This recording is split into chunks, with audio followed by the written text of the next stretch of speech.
Thank you so much, Feroz, for this. This is really an appetizer. There's so much more in the book. But I think it is a good point for us to kind of stop and to entertain questions. So I will try to recognize you if you would like to ask about really any aspect of the issues that have been raised by General Khan. Please raise your hand, and I will be pleased to call upon you for questions. So, do I see some? Yes, please go ahead. Why don't we take?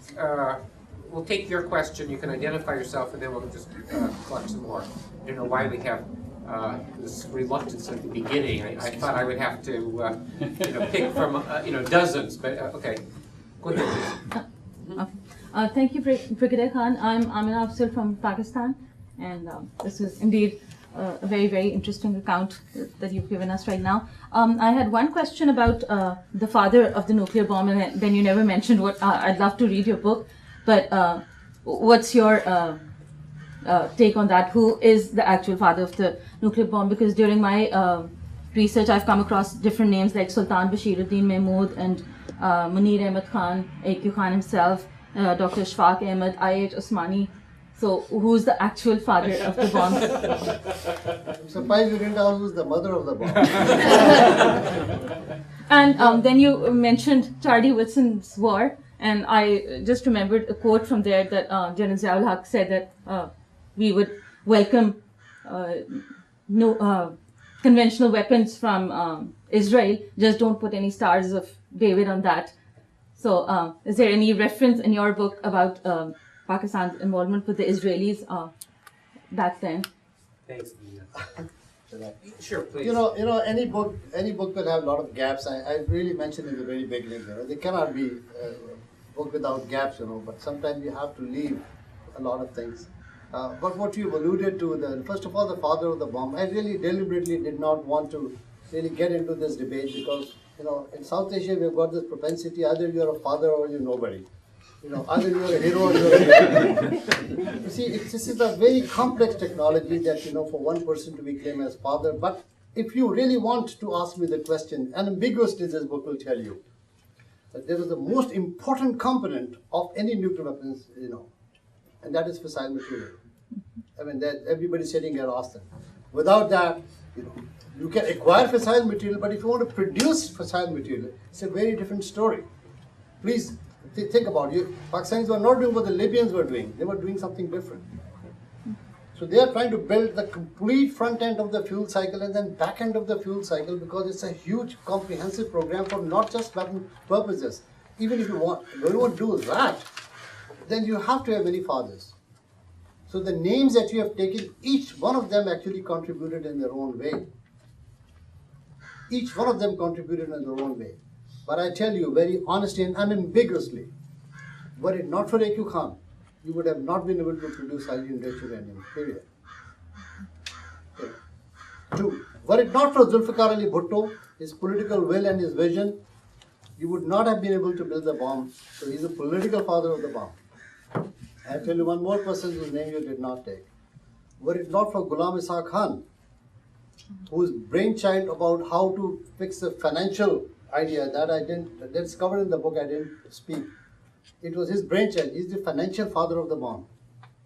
So, I can take the name. But A.Q. Khan would not have been able to build the HEU had Munir Ahmed Khan not built those 20 facilities that eventually gave him the yellow cake and hexafluoride gas.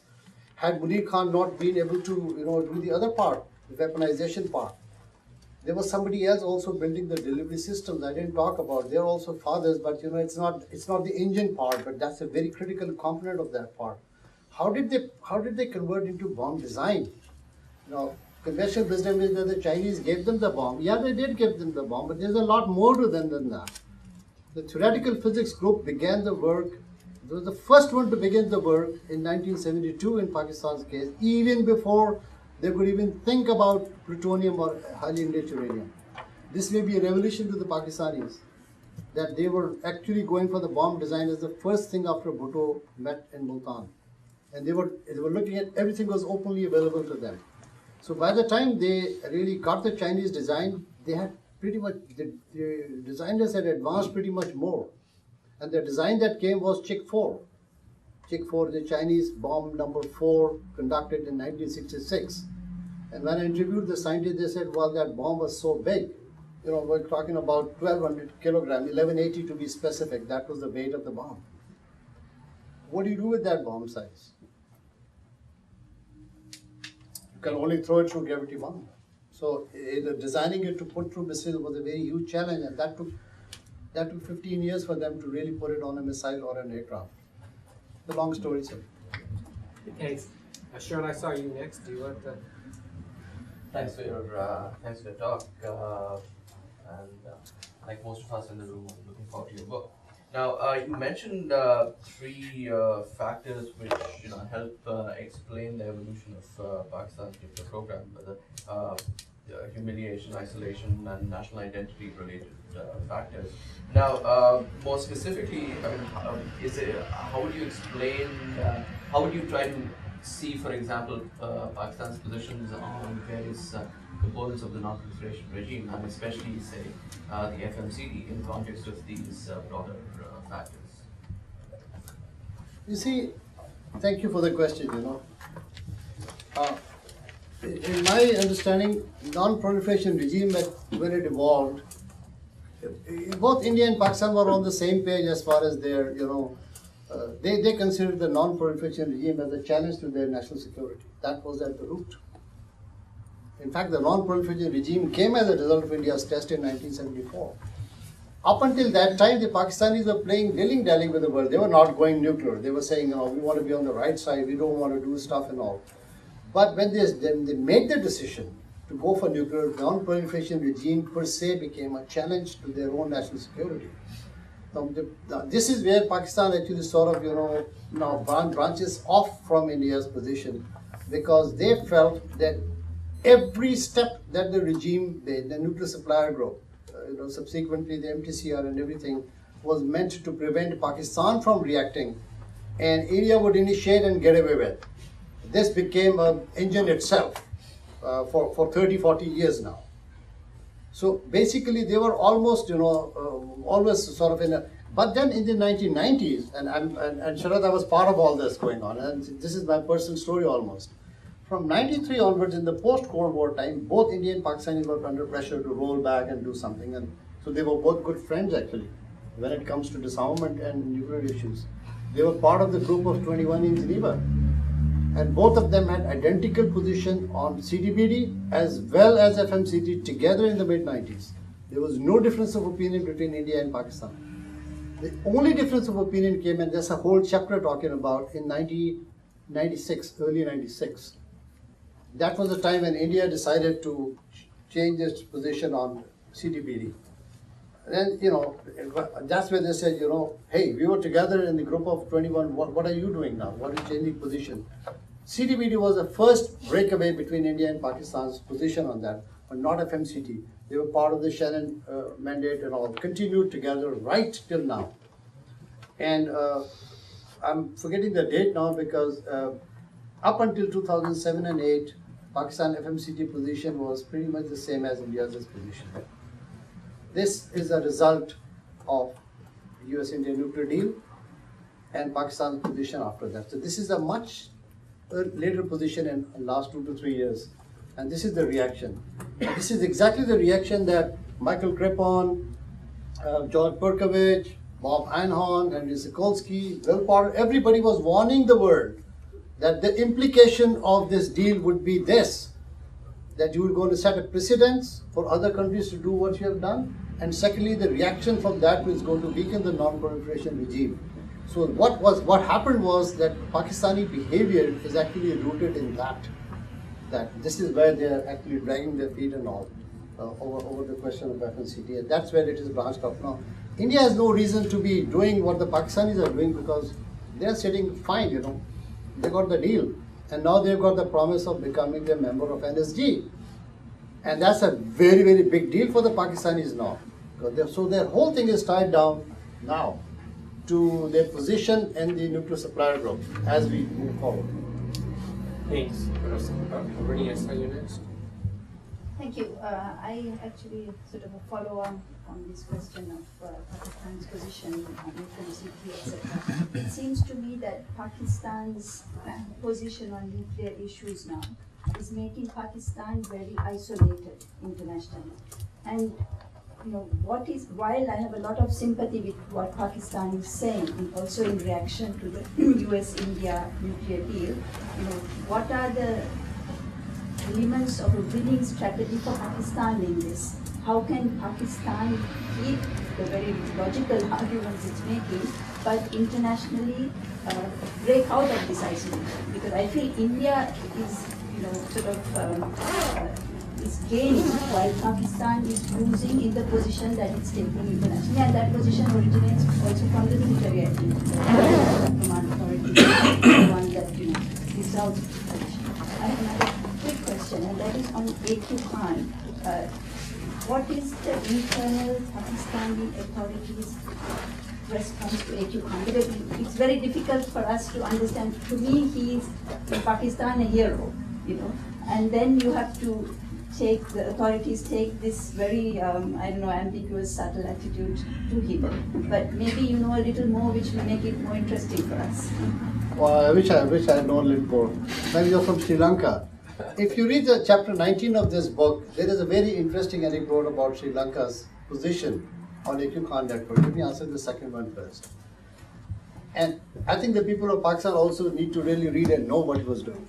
When A.Q. Khan was kicked out from his position in KRL, he was kicked up to become a federal minister as advisor to the Prime Minister.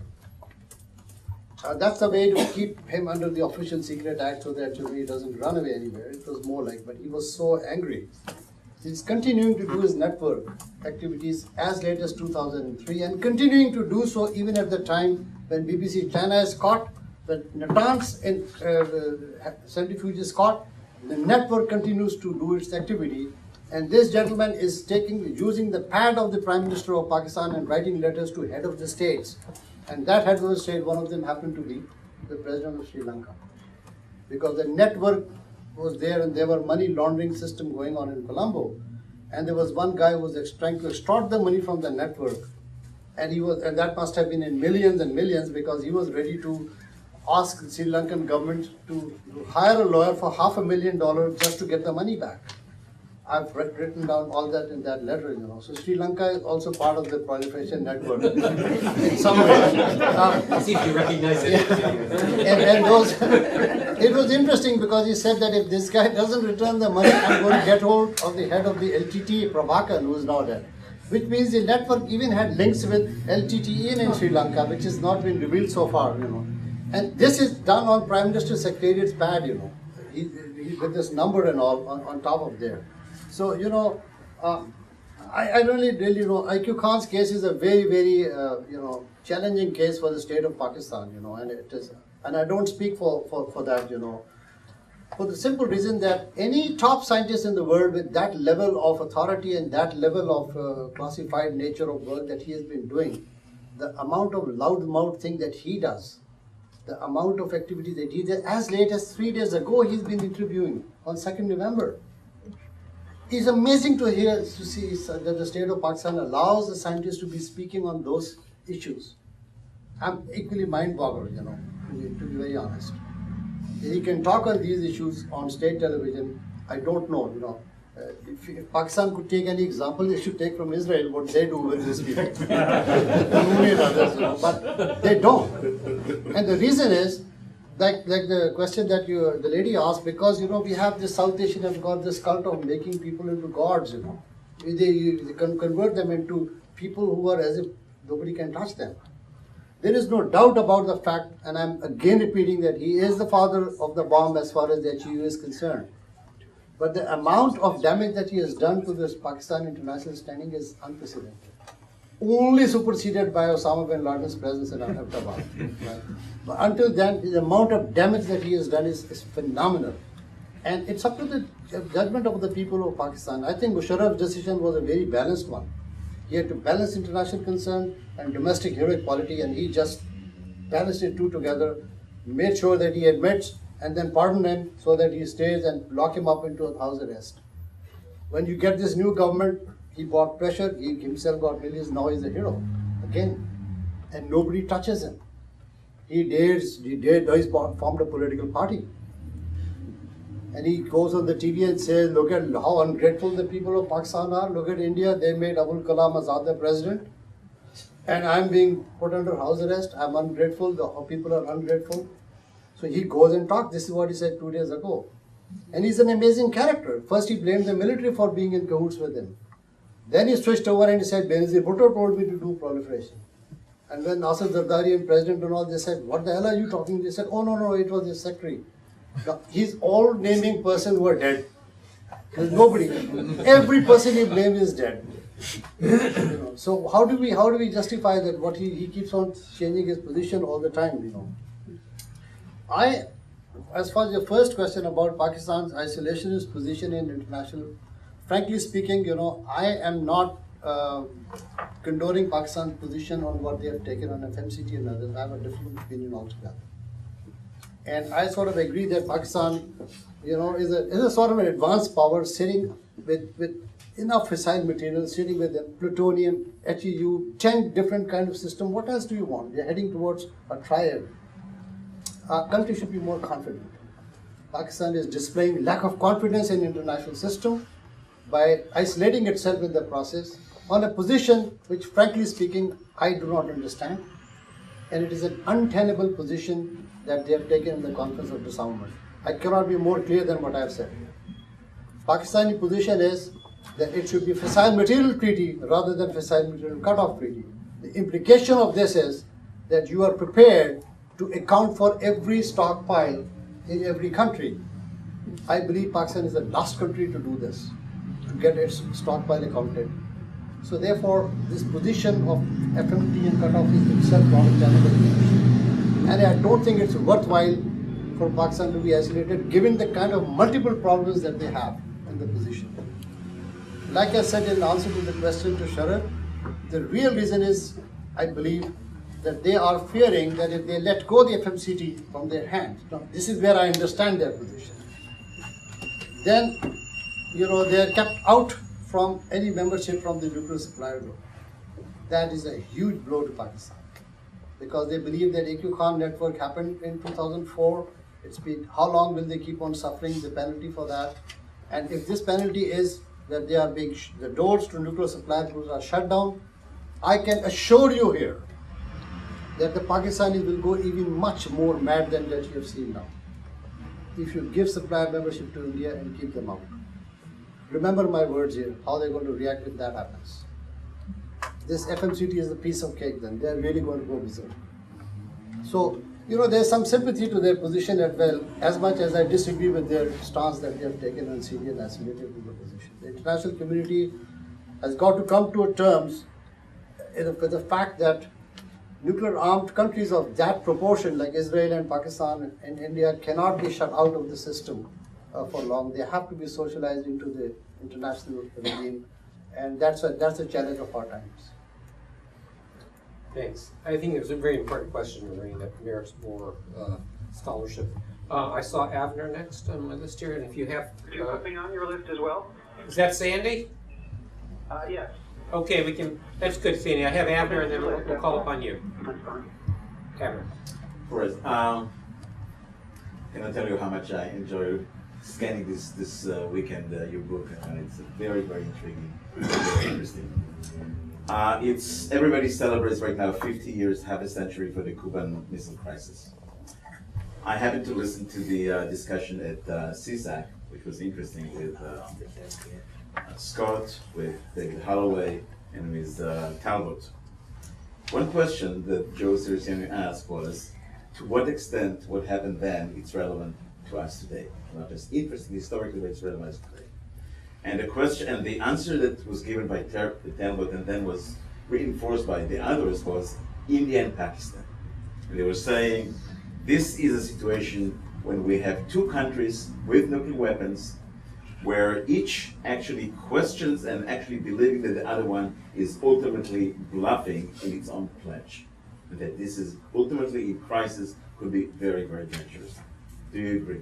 And can I, just to add to that question, since a very important issue that, in balance, I think, worked to the advantage of resolving ultimately the Cuban Missile Crisis is a question of command and control. And this is an area I know you're also very familiar with. If you could say just a little bit about command and control, in Pakistan. But first and foremost, Abner's question, and then you would mind following up. Abner, when I wrote the article on challenges to stability, and I maintain that 10 years later that is still relevant, points to some of the concerns that is embedded in your question. But let me give you another answer. Many people in South Asia might probably agree with me that actually Pakistan, India went through their Cuban Missile Crisis in 2001 and 2. And many lessons from that time. There was a 10-month standoff of eyeball to eyeball that could have gone bad any moment, any time. When you have generated that level of mobilization between two countries with such entwined geography and such intense level of rivalry and the issues that was so heated up at the time, things could have gone bad. But if a lesson from the Cuban crisis is political sagacity of President Kennedy and Khrushchev, I think the Prime Minister Vajpayee's and Musharraf's behavior during that crisis and controlling can be almost analogous to that time period. I have never seen Pakistani respond to a crisis so coherent, so handled, so matured, and so much in control. Pakistani crisis is always, and every time somebody is saying something else and they always go haywire. That was the most controlled one that they did that. And the amount of level of control that Prime Minister Vajpayee exercised over the military during that crisis, had he not done that, things might have gone back. One corps commander pushed aside a little more, he sacked him. And that's on record. And many people have now done the exercise, and the study has indicated that any suggestion for Mr. Vajpayee to go for, he continuously said, these guys have got nuclear weapons, what are you talking to me? And not only 2002, he had the same position in the 99 Kargil crisis that could have been more intense because there was almost a shooting war going on. So if you combine these two crises, the empirical advances from South Asia is that they have been much more mature in crisis. So there's a good case to make. Mumbai in 2008, how more intense could it be? We did not see the level of mobilization, and things eventually came down, and indeed Pakistan has come back. So I think the learning process of India and Pakistan has been slower, just like it was in Cold War, but they did so in the cases. But the problem here is that none of the conflict resolution have shaped up. That is where the concern continues to remain in the table. That if the conflicts are not resolved, the South Asian problem is that the peace and stability is one crisis away. One more Mumbai kind of incident and there's going to be a complete mobilization, unpredictable reactions in the South Asian region. That I don't think the South Cold War example really can give that kind of an example. So maybe, I don't know, I can only answer that much. I'm not trying to give a very pessimistic or a very optimistic picture at the same time. I'm just trying to give a more realistic picture that the direction in which the South Asian trajectories are heading now will create a deployed deterrence model in the future. One good thing that has happened, to the best of my knowledge, that none of the South Asian crises were involved in a sense where nuclear weapons were readied or armed or ready to fire on each other. That did not happen in South Asia. That was lucky. But if that happens, and then a crisis of that nature happens, then Cuban Missile Crisis will be a real crisis for South Asia. Because then then brings the question of command and control. Because the command and control, as we know today, is a peacetime command and control in India, Pakistan today. We do not know what deployed weapon systems, attempting to survive would look like. How permissive action link will be functioning.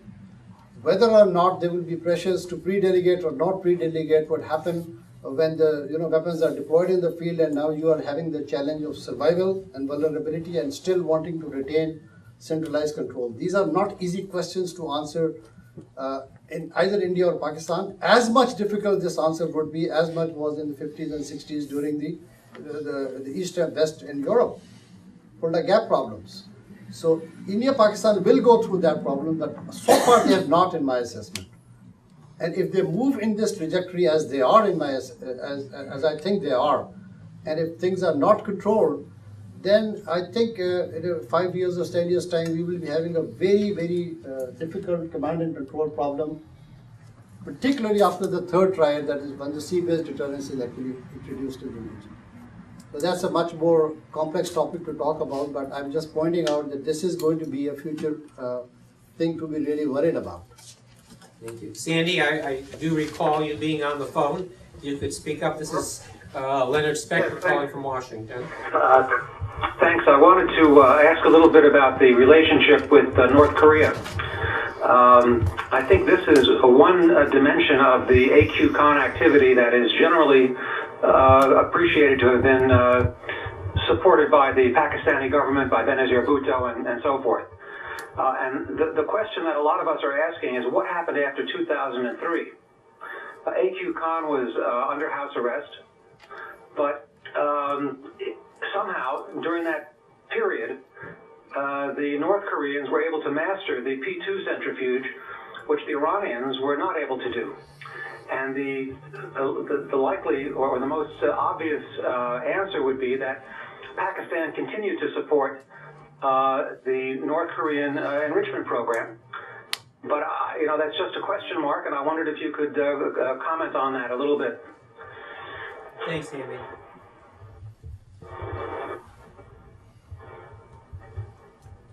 As Sandy, as you already know, that the P2 centrifuges that were found in North Korea was admitted by the Pakistani state to have been passed on to North Korea, and AQ-CON himself admitted to that. In fact, the interaction between Khan Research Laboratory scientists as well as the scientists from Korea had been continuing, but that was basically on the Nodon technology deal that was done by Mr. James Photo. It's all on record now. There was no deal about centrifuges and all. That was being secretly done and slipped under the garb of the state-to-state deal that was sanctioned in the mid-90s. When that revolution came, that was pretty late, and that was during the era of SPD's formulation, 99-2000, that not just the technicians that were trying to transfer the liquid fuel technology on Nodong were being there, but there were other centrifuge people who were also getting trained or were also getting a handle. And that was one of the reasons why AQ-CON was removed in 2001 in the first place, and that is in my knowledge. I also know that, having talked to many people in Pakistan who said many things not on record, so I couldn't bring everything that was said off the record. But I can tell you in answer to the questions that a large number of them were pretty impressed with the level of technical efficiencies of the North Koreans. There are dumb people out there, as many people from KR and others told me. They're pretty innovative people, and if you give them half a thing, they can do that. And so is the case about Iran, but I think the North Koreans are very, very innovative people. So that's the only answer I can give. Whether Pakistan continued to support after 2003, I do not think so, because the country came under intense scrutiny from everywhere in the world, and the SPD went into tremendous amount of control over these things. And if they had done so, I do not think that American and others would not have been able to catch it. They would have immediately caught it, and SPD was not fool enough to have been doing that activity, especially after the AQ-CON network was revealed. If any, they were trying to help the American administration unearth or unravel this network. And I think in part that has been also reflected in the book. Hey, Sandy, if you want to follow up offline, I'm pleased for you to do so. I think, George, I saw you. You might introduce yourself, George, to the audience. I'm George Moore. I'm relatively new here at the center. Question I have is, we tend to view Pakistan and India in somewhat of a parallel between the Cold War situation between the U.S. and former Soviet Union. But in reality, both the Pakistani and Indian arsenals are relatively small. My question is, how does Pakistan view India's perception of a nuclear exchange? Do they view that the Indians think that there could be survivability? During the Cold War, we looked at these things and we said, you know, in particular in the Cuban Missile Crisis, if it escalated to nuclear, society would be destroyed as we knew it. But that doesn't necessarily have to be true in the Pakistan-India situation. You're right. It is not entirely parallel. You see, we're talking about Soviet Union and US is a big difference. This is global strategic stability. The region is so small. And if you want to really draw any parallel or lessons, it will be more like East-West Germany. You can think about that like a more Fulda Gap, and that's the kind of environment that exists, which is so geographically tied to each other. And of course, and you're right that the number of arsenals are not as they were in the Cold War, as you have said. You're absolutely right. The issue is that in this case, as I mentioned earlier, both nuclear weapons in India and Pakistan are both in a recessed mode. They are not mated. They are not. So it's unlike Cold War from that sense. And both sides have got more this doctrinal issue of non-use or first use or non-use. They look more into those sense. The trouble, and again, this is the Pakistani perception that I can give you more.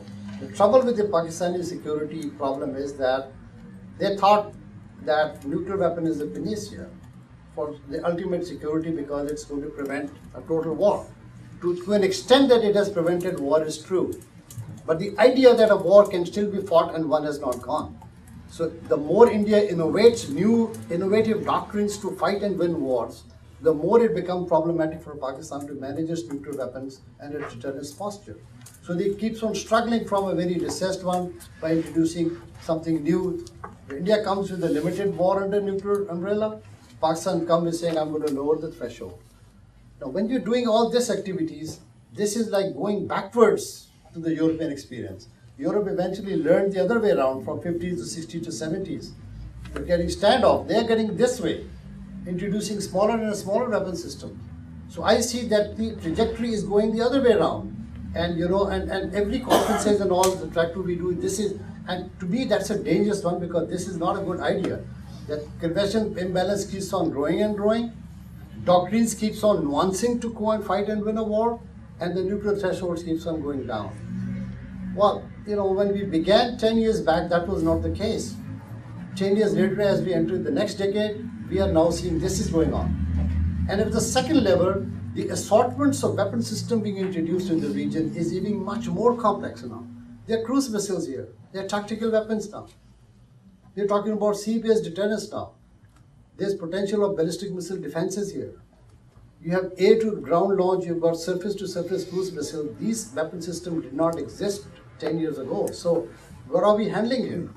That looks a very, very intense battlefield in the future. So see, you can see, sir, what is the difference between here and there? This is so I can answer. Let me ask a different kind of a question here. I mean, you've really painted in very kind of broad strokes in your presentation to us. That you kind of compare this to weaving these 5 threads, and it's a very rich kind of mosaic that you've presented here. You obviously had firsthand experience with respect to some of the issues here. You were kind of blessed by the government to explore a lot of important issues and were given access to a large extent. But presumably, because certain things were off limits, you were not able to address certain big questions satisfactorily. And I wonder if you could maybe share with us, what are the big questions, the deep secrets that remain, which might merit a second edition at some point in time. We're already on to the next book. Can you give us a little bit of a flavor of not only what you did accomplish, but what remains out there? What are the teasers, the big issues for which we don't really have satisfactory answers? I don't think there are any, by assessment, the history of the Pakistani program from 70s to at least the time the test was conducted and all, for the 30 years, there's hardly any deep secret that is left. For one reason, that whatever I could get the interviews to the best of the abilities there, as a result of background briefing, there are no more deeper secrets than on the history of the program that has been done. There could be something other about technical designs that I don't know. There could be some other things about the exact telemetric results that we don't know. Because as I write in the very beginning, in a culture where there are claims and counterclaims, it's very difficult to really get to that because people are claiming more than they achieve. And when something goes wrong, nobody wants to take the blame or to blame somebody else. So everybody, this is very difficult to do so. The deep secrets which remains in Pakistan program is a deep secret that remains with every nuclear power. And that remains in the realm of operational details, the storage sites, the methodology of moving into forward deployment areas, how the weapon will be used, what will be the thresholds, how they are trying to manage the system and evaluating the threats to their nuclear security, to their external threat. These are all now within the classified realm. I do not expect that if a new book is even written now, anybody would be able to share this kind of secrets. I don't think so. I'll even think of doing that because it is really pushing the country into such transparency which no nuclear armed country is prepared to talk about. And I frankly speaking believe that Pakistanis have talked a lot more about their nuclear program than any other nuclear power has done. And it's about time that they get hold of this loudmouth discussion going on nuclear programs. Let me ask one more question, and then if there are others, so I'll call you in just a second here. I feel somewhat obliged to ask this also in Jeffrey's presence, since he was responsible for two books that I also had the pleasure to co-author or edit dealing with forecasting proliferation, one of which was the role of theory. And we didn't, because of our selection of cases, attempt to address the relevance of different IR theories in understanding the Pakistani perspective. But obviously you're very familiar with the IR theory literature as well. And so I'm kind of curious, given the variety of theoretical approaches that are out there, including Ethel Solingen's, you know Pete Lavoie very well, Jacques Hyman's, you have Kenneth Walt, Sagan, all of the others who are major contenders. Well, we can quibble about whether they're really theories or frameworks. You have you come to some conclusion yourself about what theoretical frameworks or theories may be most helpful in terms of understanding the story that you've told here? Well, I have to be careful what I say because this, from top of the head, this could be a difficult one to answer right away. I think the idea that I did try to explore, I don't think that I can say with 100% confidence that I tried to answer the question. The fundamental question that this book raises about, what is it about the bomb that people are prepared to go to that level? And it is about the degree of motivation that a state will have to acquire this. And I'm not sure whether this book answers the question or not, but you should see why would the state be doing that? What would trigger them to go to that length? And I'm trying to indicate in this book that whether this theoretically can be tenable or not is another matter, but the only question is why would you do it to that extent? You asked the question that the state is prepared to isolate itself in the process. Look at them, how important it is. Why would a country be doing to that extent? Is it very specific to the case of Pakistan, or other states can start emulating that for future proliferation? Now, I don't have any theoretical aspects to that, but because this book was initially being co-authored by Peter, so those influences were there from the very beginning. So we talk about what we call nuclear myth-making, basically. This is where the whole, and I deleted the word myth-making because it was not a theory, it was more of a framework. Right. So we had to change that into what we call strategic belief, that how do belief systems begin in the states and society, and that becomes an engine for proliferation.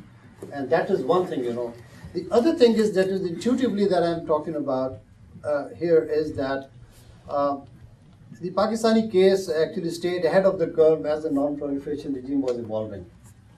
And in my assessment, the non-proliferation regime has already evolved to a certain level now. It's been 40 years that it has evolved.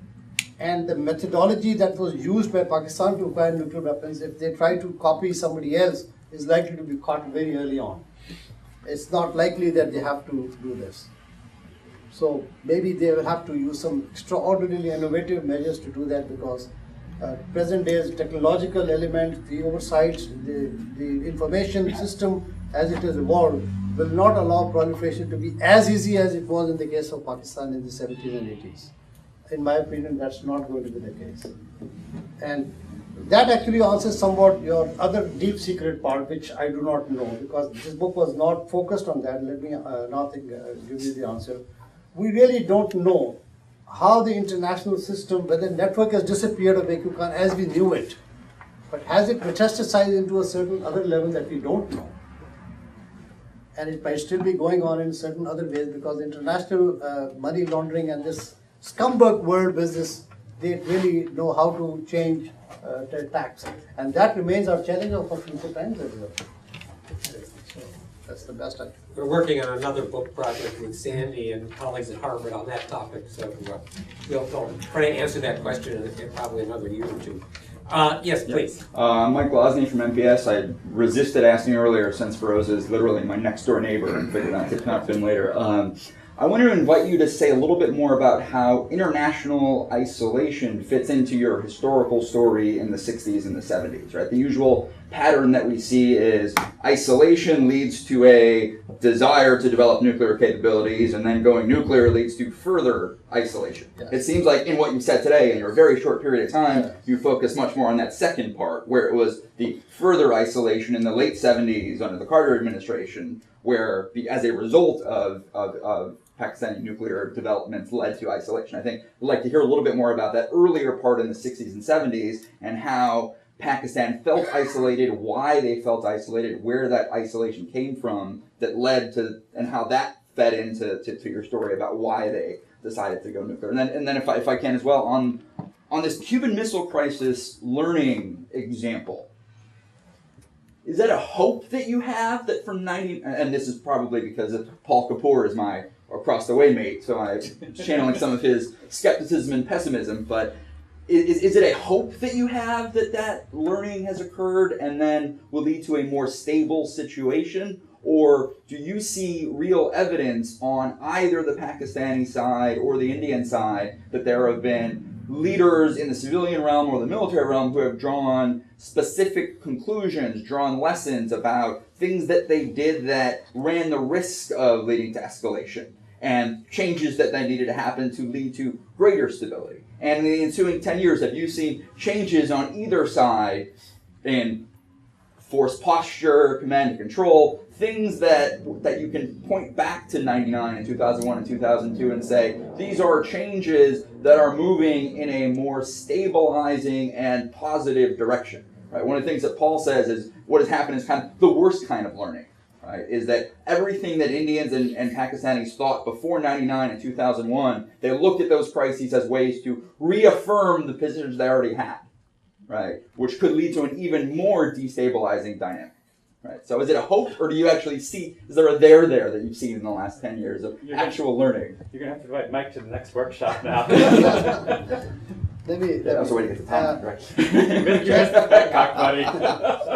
Jeff, you were there in May when we had this conference called A Decade of Nuclear Learning, and what's the next decade of nuclear learning? You heard the Indian and Pakistanis, people who were talking on this issue. I think there's sufficient evidence to say that in the first decade, they learned slowly the mistakes. Nobody comes out and publicly admits that, but the very fact that the behavior of the country in 2008 indicates that they did not act the same way as they've been doing. They've been faltering a lot. New nuclear powers exactly act without knowing that what has changed. So I think there has been a large, it is quite palpable to see that there was significant learning by the first decade of them. Now, it's not a question of hope, it's just the way I see it.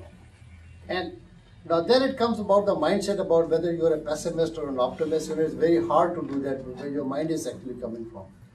I am not trying to indicate that there was hope, but I was trying to put the question that with these technological innovations shaping up now, whether what you have learned is going to get more complicated, or you're going to build upon what you have learned about. So what they learned was self-restraint in the process. This is what is a very clear-cut case. And they learned it through hard way. what was the unlearning part in my assessment was that they were unable to translate those self-restraint into a structural arms control or a real peace and security structure. The failure of this absence of peace security structure and acquisition of, assortment of this kind of technology does not give me hope, sir. So I cannot say with hope or not because we do not know.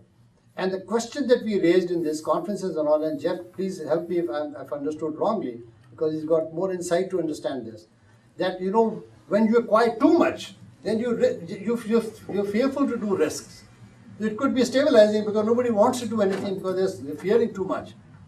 And the second thing is that if you acquire too much, then you can run into an accidental thing. So both options, hope and fear, are actually all right on the table because there's no clear-cut case what's going to happen. And we know from our literature that, those are optimists, they're going to say, it's going to be stabilizing. Those who are pessimists, they're going to, they're going to get deployed, they're going to go a mistake. That's going to happen. So both questions are actually open out. What I do not agree with Paul, and I would say this on record, because this is my difference of opinion, and I respect what he says a great deal.